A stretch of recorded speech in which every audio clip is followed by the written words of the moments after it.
Recognize that you frequently face serious and sometimes dangerous situations.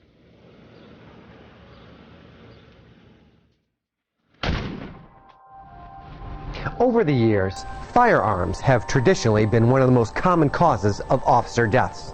By a ratio of 4 to 1, the handgun stakes its place as enemy number one. Immediately the gun battle began. The first shot, I thought it hit the van. I saw a spark out of my right eye. It actually entered a clean through and through on my right arm. At that time, I bring my weapon up and was in the process of pulling the trigger on him when I got hit again, and it entered my chest just below my right side here. The next round hit the edge of the door, tumbled, engaged my body armor. I could feel that. I knew it wasn't hot. Didn't bother me as much. Then I felt a really strong impact right on my rib cage. That was the third round, a direct hit right on the edge of my ribs, which surgeons later told me would have been lethal. Would have cored me, taken out both my lungs and my heart. In the early 1970s, the National Institute of Justice and the Office of Law Enforcement Standards began a joint mission to develop body armor comfortable enough to be worn full-time, yet tough enough to resist the deadly force of bullet impact. The NIJ has earned worldwide respect for its body armor testing and approval process. Their reputation for high-quality standards has resulted in widespread use of body armor by law enforcement officers and is credited with saving more than 3,000 officers' lives. The NIJ has truly set the standard and forced manufacturers to build better body armor. They took a look at armor conditioning across the country. They looked at the profiles of the officers that were wearing them, and they came out with an entirely new standard to address what officers in the field saw as issues, and they did a fantastic job doing it. Those standards ensure that body armor manufacturers, that the vests that they're producing meet the standards and provide the maximum protection.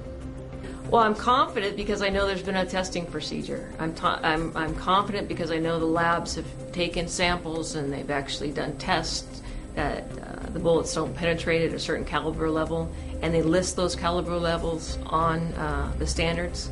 So the fact that there's been independent labs that are doing studies and actually have shot at the vest give me that confidence that it'll stop when I'm shot at. While 100% protection is impossible to achieve, the routine use of body armor significantly reduces the chance of fatal injury. This isn't something someone gives you a heads up. Hey, you're going to a shooting call, you better put your armor on. It's got to be on because it happens like that. The morning had been a regular morning. I handled a bus accident with no children on board, and then the next call I got was for a man beating a woman. As I responded down there, 2 other units were coming to assist me, and I got to a gas station on Mattatuck Boulevard and Sunrise Highway in Bayshore. When I went to the call, there was nobody fighting, and I saw 2 women sitting in a car by the mini market.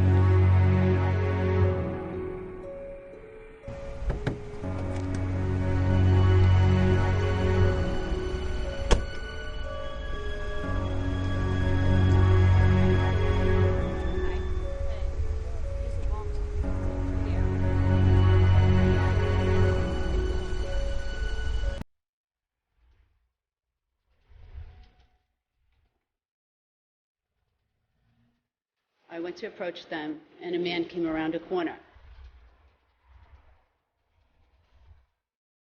As he came around the corner, I said to him, "Everything's all right. I'll be with you in a minute." Sir, I'll be with you in a minute.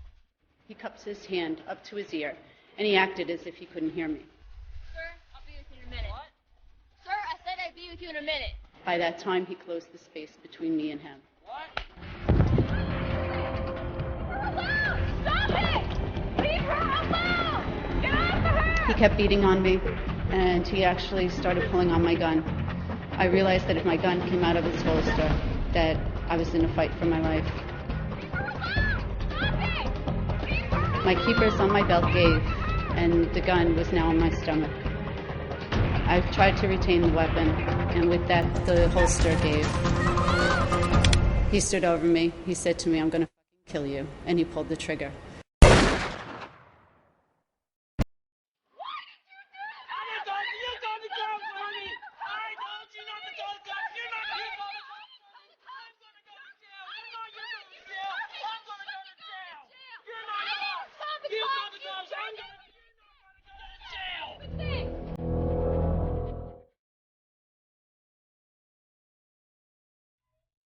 I got into the mini market, and I had my hand on my mace, and I was on the phone. I told the dispatcher again that it was a 10-1, and he had my gun.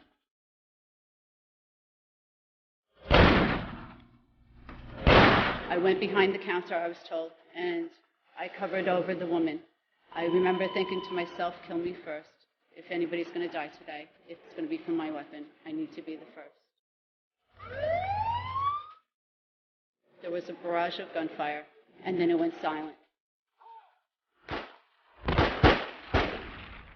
I was transported to the hospital where the doctor would look for the bullet underneath my skin, and I told him, look in the vest, in the back of the car that transported me, and sure enough, there was the bullet. When a firearm discharges, its projectile quickly goes supersonic. When it hits an unprotected torso, life-threatening injuries are certain. However, when the projectile strikes a torso protected by body armor, their survivability rate greatly increases, as much as 14 times, according to an FBI study. The big difference between myself and the guy I was engaged with that night, he had training. He had the same gun I had, he had the same weight round that I had, he had a Corbon, I had a Federal. He was closer and got the drop on me. I had armor, he didn't. I'm here, he's not. Without this, I know the likelihood is far greater that you don't survive that critical incident. The key to body armor lies in its web of strong interwoven fibers, which reduce the impact of the bullet by absorbing and dispersing its energy. The bullet flattens as it meets resistance from the fiber layers, which absorb the force, stop the momentum, and prevent penetration. To be NIJ compliant, armor must demonstrate bullet resistance without excessive blunt force trauma. There is no bullet-proof body armor, only levels of bullet resistance. Choosing the right armor for the right job is crucial. The most widely used is concealable. Concealable armor is relatively comfortable. It's lightweight, non-restrictive, and available in a variety of designs. It typically protects against small caliber handguns. Tactical armor may consist of somewhat flexible material containing strong interwoven fabrics reinforced with steel, ceramic, or plastic to maintain some flexibility. Or else it can be composed of molded ballistic material, making it the most restrictive to body movement and difficult to conceal. Tactical armor is only used for short periods against higher threat levels, including rifle ammunition. It is vitally important to know if it offers single or multi-hit protection. I can't say it enough that I would recommend that everybody wear at least some type of armor. Even if you feel it's uncomfortable, you don't like it because you're hot, you sweat. I've been there, I've done that. I can't recommend enough that you wear. Some officers refuse to wear armor, citing its bulk and added weight. But a little discomfort is a very small price to pay for surviving a potentially lethal encounter. I was assigned on the Seattle Police Department as a patrol officer. And this store, a grocery store in a high crime area, was going to have their insurance canceled because they had been robbed 7 or 8 times. So I walked the beat in that area, and when I came to the store that night, I had my lunchbox, and I would always buy a milk, a little carton of milk to go with my lunch.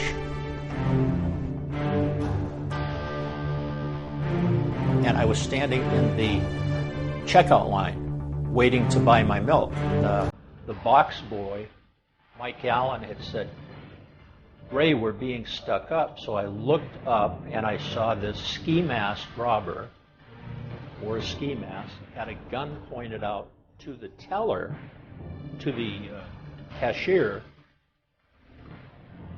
"I want your money and put it in a brown paper bag." He put his gun to my chest, touching my chest. I said, "Hey, you can't do that. I had a safety holster, which you just can't take the gun out. It's got to come out a special weight." And I'm watching him, and now the gun's pointing that way. Well, when I was out of the line of fire, I grabbed his wrist with the gun, and the fight was on. And he had shot me like this, bang. And then he changed his hand, put the gun in the other hand, and shot me bang again. I went and charged for him, And I ended up on the bottom, and he ended up on my chest, and he's got one more round that he's trying to put in my head.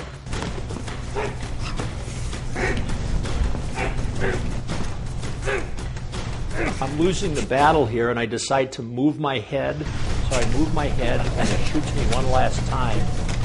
So the bullet went through, out, and I thought that I was hitting the head and that I was going to die. So I reached up and I grabbed his ski mask, and I pulled the ski mask off, and he turned his head and got up and went running out of the store and escaped.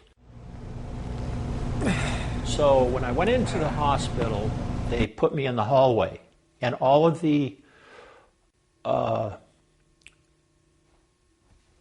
gossip started. Hey, there's a policeman that just got shot, but he's not dead, he's wearing a bulletproof vest. To be effective, body armor must maximize coverage without hindering movement, and it must fit properly. Concealable and tactical vests should be snug, yet comfortable, as major gaps between the vest and body could expose an officer to bullet penetration. Whenever possible, departments should custom fit the armor to the individual officer.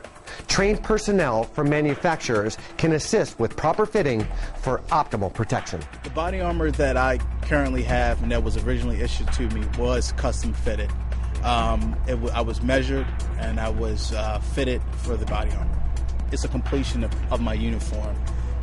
Just as my belt, my socks, having my weapon, having my radio, if I have it with me, I have a better chance of surviving anything, whether it be a gunshot, knife stabbing, or an accident. Body armor has 4 major areas of coverage: the front, back, sides, and under the arms. Officers should check that these 4 areas achieve proper fit and coverage. Confirm from the standing position that the bottom of the concealable vest is 2 or 3 finger widths above the top of the duty belt. The bottom of the tactical vest should be even with the bottom of the duty belt. The top of each vest should be at the second button of the uniform shirt. Typically, officers leave the shoulder straps attached on concealable and tactical vests, slipping the vest over their heads and onto their shoulders. Once in place, the sides of the vest are secured. The sides are one of the most vulnerable points of the vest, especially if they're not properly fitted. The front armor panel must overlap the back to ensure maximum protection against near-edge shots. If the back panel incorrectly overlaps the front, the bullet could enter between the panels and cause injury. Coverage under the arms should be as high as possible without hindering movement. Female officers need maximum coverage around the bust area on both sides. Comfort for the female officer depends on customization. Some manufacturers design vests with staggered and overlapping darts to create bust cups. This feature requires that stitch lines be tested for flaws. Each time body armor is used, it should be inspected for signs of wear or exposed ballistic material. If this is found, the vest should be returned to the manufacturer for replacement. Never attempt to repair armor yourself. The most important part of your ballistic armor is the actual panel itself. The first things you want to look for is the seam.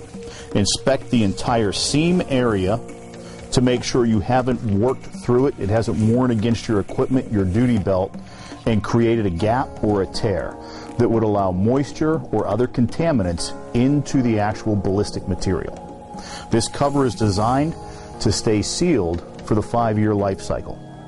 If that seal is broken, whether it be through an incident, a scuffle with a bad guy, chasing somebody, an automobile accident, if this panel gets torn, it needs to be replaced. It needs to go back to the manufacturer, and this needs to be inspected and then recovered. Every model of body armor should come with cleaning instructions. Proper cleaning and maintenance is vital to its effectiveness. Departments and agencies should train officers in correct cleaning procedures. Some removable barriers may be machine washed or dried, but panels and inserts should not be. Most armor uses water-repellent fabrics, making hand washing possible. For the panels themselves, a warm solution, just a touch of soap, whether it be hand soap, dishwashing liquid, just a very light touch, 1 drop, warm, wipe the panel itself down, immediately dry it off with a dry cloth, and let it air dry flat. Never ever put your panels into a washer or dryer. officers should watch for soap buildup, which can absorb water and reduce the efficiency of certain ballistic-resistant fabrics. For more than 30 years, the National Institute of Justice has remained dedicated to the safety of our nation's law enforcement officers. Through research, testing, and national performance standards programs, the NIJ continues to improve the protection and comfort of today's body armor while paving the way for tomorrow's most advanced armor. The best thing I can say about wearing the vest, the best reason I can give someone that has every excuse under the book not to wear it, is when you're going to be on the unfortunate instance that you wind up like me and you get shot. When you're laying in that hospital bed and you got to tell your 7-year-old why you're there. You don't want to explain to him that, hey, if I was wearing a vest, I may be home with you today. I don't want to have to explain that to him. Had I not been wearing my vest that day, I would not have survived. I know that for a fact. I have a scar over my heart from the incident, and I know that had that vest not been on, I would be dead. There's officers, over 3,000 of them, that can say the same thing. I had my armor on when I needed it.